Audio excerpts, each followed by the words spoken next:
आलसी लड़के की कहानी। एक बहुत ही भोला भाला सा आलसी लड़का था। वह कोई काम नहीं करना चाहता था, बस खाना खाता, घूमता और सोते रहता था। एक दिन उसे किसी ने बताया कि एक आश्रम है जहाँ पर कुछ नहीं करना पड़ता है और हर दिन 2 समय का खाना और नाश्ता मिलता है। तुम वहाँ जा कर के रहो।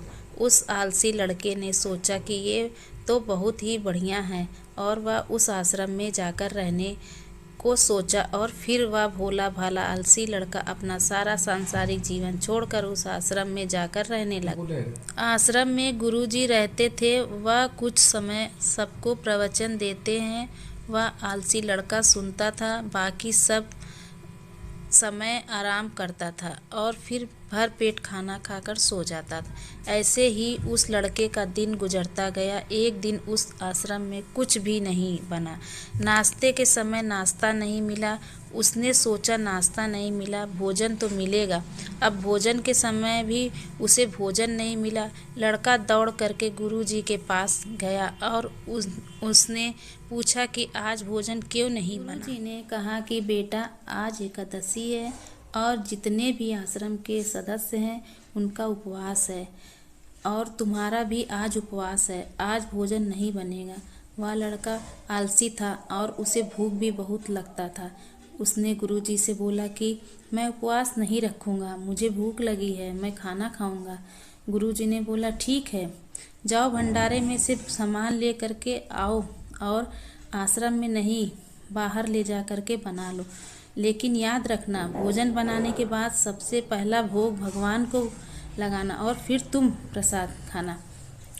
वह लड़का बोला कि ठीक है और फिर अनाज लेकर नदी की ओर पहुंचा। भोजन पकाने लगा, तैयार हुआ।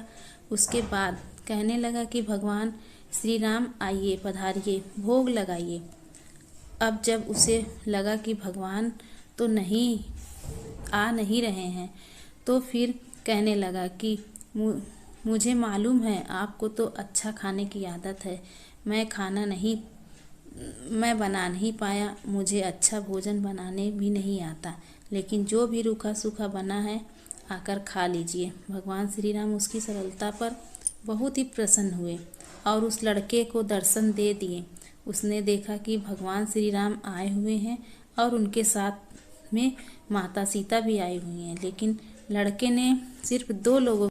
इस बार लड़का देखता है कि भगवान श्री राम पूरा राम दरबार ले करके आए हैं, जैसे माता सीता, लक्ष्मण, भरत, हनुमान जी और सभी लोग आए हैं। लड़के ने 3-4 लोगों का भोजन बनाया था और इस बार भी भोजन कम पड़ गया। लड़के ने निराश होकर भोजन को प्रभु के आगे रख दिया। उन्होंने भोजन किया और फिर चले गए और इस बार भी लड़का फिर से भूखा रह गया। अब लड़का फिर आश्रम गया। दिन बीतता गया और फिर एकादशी का दिन आया और इस बार गुरुजी से कहने लगा कि गुरुजी, मुझे इस बार थोड़ा ज़्यादा अनाज चाहिए। गुरुजी सोचने लगे कि यह इतना सारा अनाज का करता क्या है, कहीं इसे बेचता तो नहीं है। फिर उन्होंने कहा कि ठीक है, भूख से परेशान रहता है। लड़के ने कहा कि नहीं गुरुजी, मैं भूख से परेशान नहीं रहता हूँ।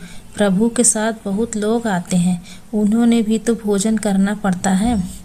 गुरुजी को लगा कि लड़का पागल हो गया, लेकिन गुरुजी ने सोचा कि चलो एक बार चलकर देखते ही कि लड़का इस अनाज का करता क्या है। वह भोला सा लड़का अनाज लेकर के नदी के किनारे पहुंचा और इस बार भोजन बनाया नहीं। उसने सोचा कि प्रभु हर बार ज़्यादा लोगों को ले करके आते हैं, इस बार वह जितने भी आएंगे खुद बना करके भोजन लगा लेंगे और फिर प्रेम से इस